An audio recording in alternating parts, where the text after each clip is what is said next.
देखिए, माननीय नेता, ये पहली बार उनकी यात्रा नहीं हो रही है। इस तरह की यात्रा पहले भी माननीय नेता ने हमें लगता है 16 में उन्होंने यात्रा की थी, जिसमें जीविका दीदियों से संवाद किया था और जीविका दीदियों से उनकी समस्याओं को जाना था, फर्दर कैसे हम उनको स्ट्रेंथन करें इस पे जाना था। और अब ये कार्यक्रम जो है, हर साल नेता कोई ना कोई यात्रा पे रहते हैं, डेवलपमेंट के काम को देखते हैं, जिलों का भ्रमण करते हैं, नई योजनाओं का चयन कराते हैं।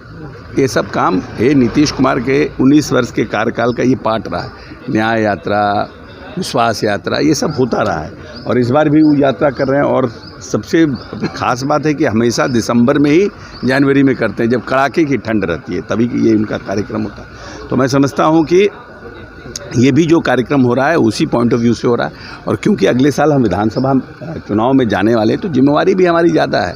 विपक्ष तो कह रहा है कि सरकारी खजाने का दुरुपयोग करके मुख्यमंत्री यात्रा पर निकल रहे, 225 करोड़ किसी और चीज़ में लगा देते तो लोगों को रोजगार। देखिए, ऐसा है ना कि विपक्ष का आरोप प्रत्यारोप और विपक्ष का प्रश्न ये उठाने का कोई अधिकार नहीं है।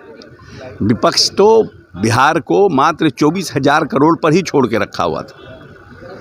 विपक्ष के पास अगर सिर्फ हम अपने विभाग की बात करें तो मात्र 8,000 किलोमीटर सड़क थी और वो भी PMGSY उस सड़कों का निर्माण करता था और बाहर की एजेंसी आके काम करती थी, केंद्र की एजेंसी। ये तो माननीय नेता जब आए तब इन्होंने MMGSY मुख्यमंत्री ग्राम सड़क योजना की शुरुआत की और यहाँ से आज 1,18,000, कहाँ 8,000 और के 1,18,000, तो कहीं कोई कंपैरिजन नहीं है।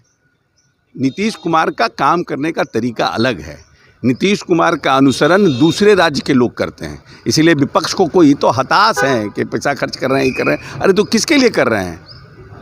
आपने तो आरक्षण नहीं दिया पंचायती राज व्यवस्था में, और आरक्षण देकर के नेता, उसमें तो भारी विरोध हुआ। तो जो अति पिछड़ों को, महिलाओं को, दलितों को आरक्षण दिया, उसी का फायदा है ना कि आज नक्सल पूरा रेडिकेट हो गया बिहार से।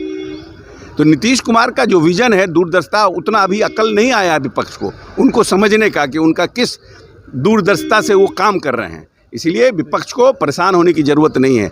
सरकार के धन का और बजट का सदुपयोग हो रहा है और बड़ी आबादी महिलाओं की है, उसको सशक्त करने के लिए राज्य सरकार की जवाबदेही है।